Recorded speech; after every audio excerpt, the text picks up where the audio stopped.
Alors vous savez, parfois la finance, c'est exactement comme les lendemains de soirée. Vous savez, ces espèces de soirées où on s'est dit non, non, mais t'inquiète, je rentre tôt, je vais juste prendre un verre. Et puis 2 heures plus tard, ben, vous chantez du Claude François sur la table du bar avec une bouteille de tequila dans la main. Sur le moment, c'est génial, l'impression d'être invincible, le monde nous appartient et on découvre soudain qu'on a des talents de danseur que personne ne soupçonnait. Et puis le lendemain, le réveil sonne et on sait même plus dans quel fuseau horaire on se trouve. La tête qui résonne comme des cymbales, la bouche sèche comme le Sahara et ce fameux train à vapeur qui tourne juste derrière les yeux. Et puis là, vous vous jurez solennellement plus jamais ça, jusqu'à la prochaine évidemment, parce que la mémoire sélective, c'est pas qu'une invention des économistes, c'est aussi une stratégie de survie humaine. Eh ben, lundi, sur les marchés, c'était exactement ça. Vendredi, on avait sabré le champagne parce que Powell avait laissé entrevoir du bout des lèvres, presque à contre-cœur, qu'une baisse des taux en septembre, ça n'était pas totalement impossible. Et là, Wall Street s'est soudainement enflammé, les traders se sont mis à acheter comme si c'était la fête nationale, les indices ont dansé le French Cancan, et tout le monde s'est dit, voilà, c'est gagné, champagne pour tout le monde, plus jamais faible. Mais voilà, après 2 jours de digestion d'alcool, de digestion d'illusions, certains ont fini par relire le discours, tranquillement, le discours de Powell, à tête reposée, parce que soyons honnêtes, vendredi, personne n'a vraiment écouté ce qu'il disait.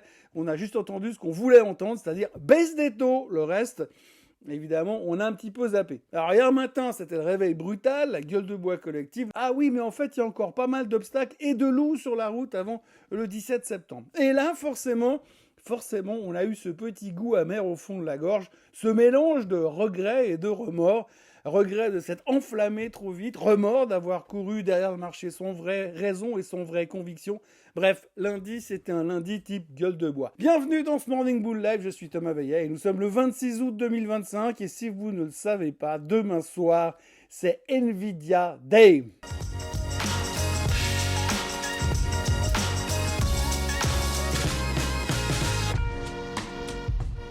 Alors avant toute chose, ce que vous allez entendre et voir dans cette vidéo n'est pas un conseil financier, c'est mon avis, mon analyse et parfois mon humeur du jour. Par contre, si vous voulez comprendre la bourse, là, vous êtes au bon endroit. Bon alors attention, on regrette pas non plus complètement la soirée de vendredi, la séance de vendredi, mais soyons francs, hier, il y avait quand même un tout petit goût de remords quelque part, comme si on avait couru après le marché sans vraiment être convaincu de l'histoire.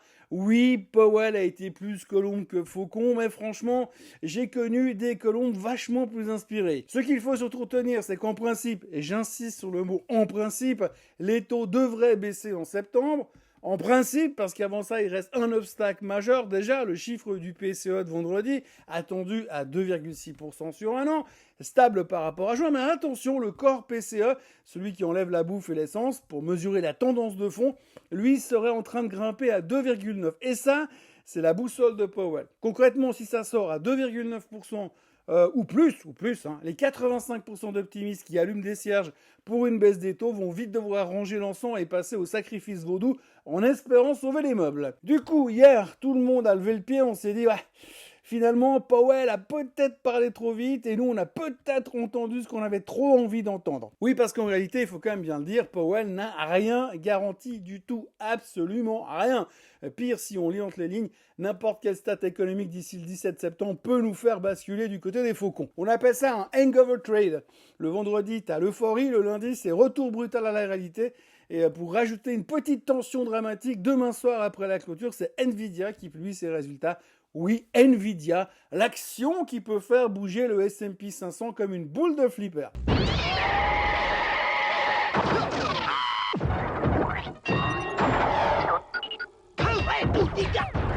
Même joueur joue encore. Bon, je dramatise peut-être un petit peu parce que la baisse était mesurée hier, finalement, mais quand même. Grosso modo, le Dow Jones a perdu 0,77%, le S&P 0,43%, le Nasdaq 0,22% et Nvidia, Nvidia elle est toujours en pleine forme. Elle a encore pris 1,02% à deux doigts de son record historique.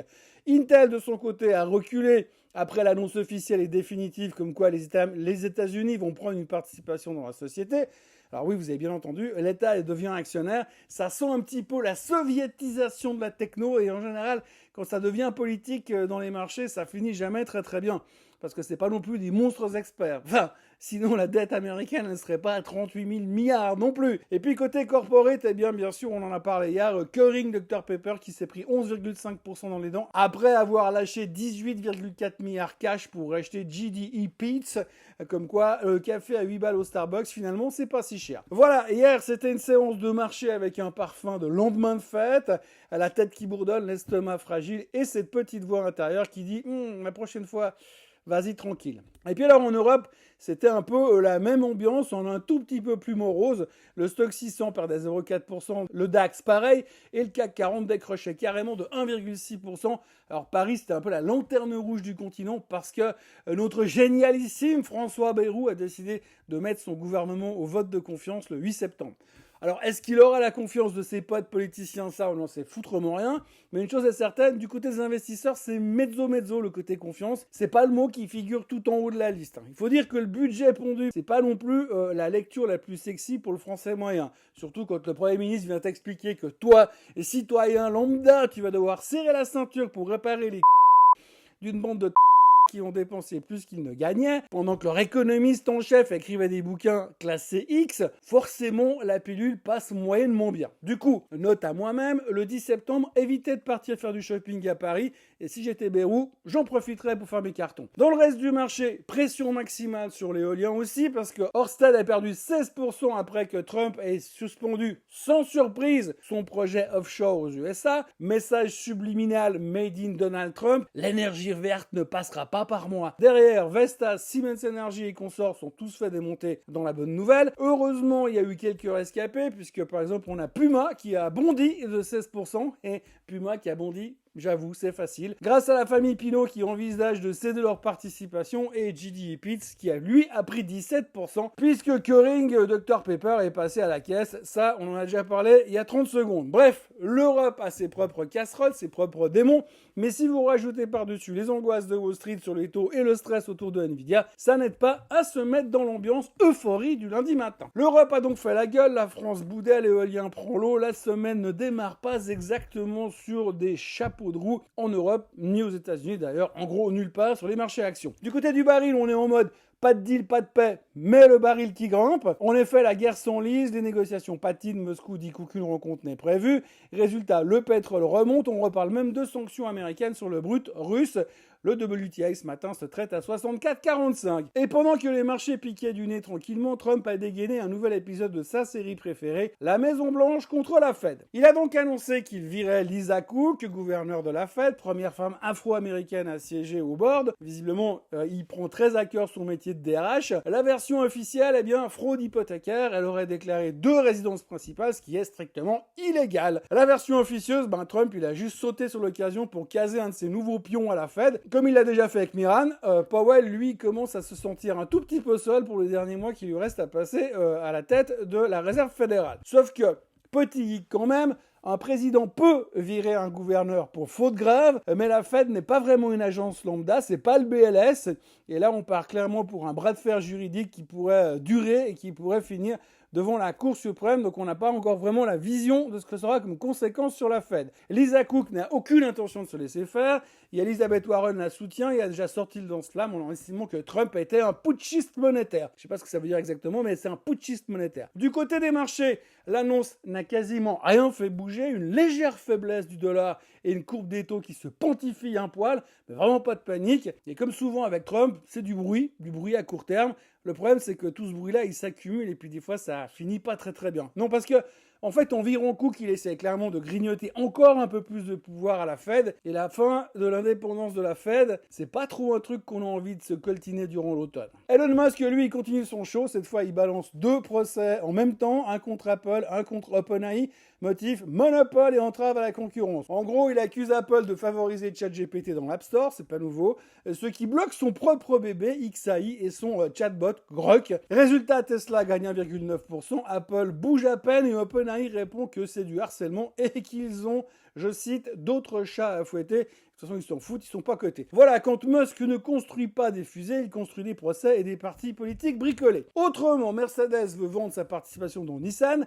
Nissan a moyennement apprécié la nouvelle ce matin à Tokyo. Lutnick qui promet des updates cette semaine sur les 550 milliards de dollars à investir aux USA liés aux accords sur les droits de douane. Et justement, du côté droits de douane, Li Chenggang, un haut négociateur chinois, serait censé débarquer cette semaine à Washington pour relancer le dialogue. Vu que la trêve est prolongée jusqu'en novembre, il faudra quand même se bouger les fesses à un moment. Il y aura des discussions avec la Maison-Blanche, le Trésor, le business américain, bref, opération calmer le jeu sur les terres rares et l'attaquer. Trump, fidèle à lui-même, rêve bien sûr déjà d'un sommet avec Xi lui-même.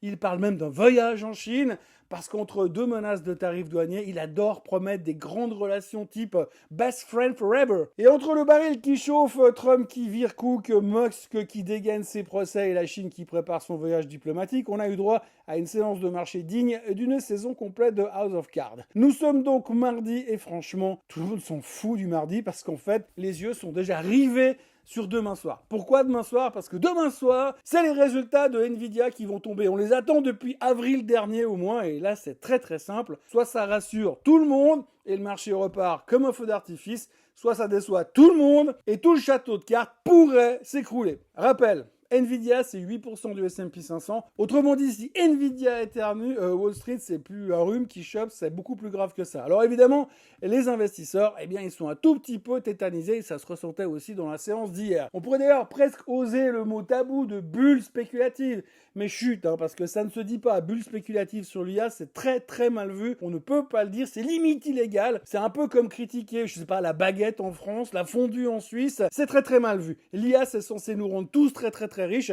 Alors, il faut pas non plus dire du mal. Alors, en attendant, on continue de jouer de la musique en battant le rythme avec l'orchestre, même si le Titanic il tangue un peu. Mais demain soir, ça va chauffer, en tout cas ça pourrait chauffer. Alors si vous voulez savoir ce qu'il faut guetter, ce qu'il faut attendre, j'ai fait une vidéo spéciale rien que là-dessus.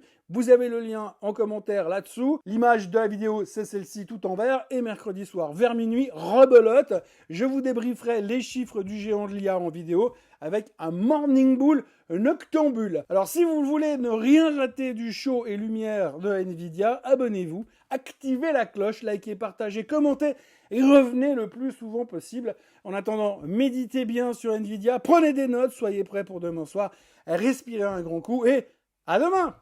Bye bye.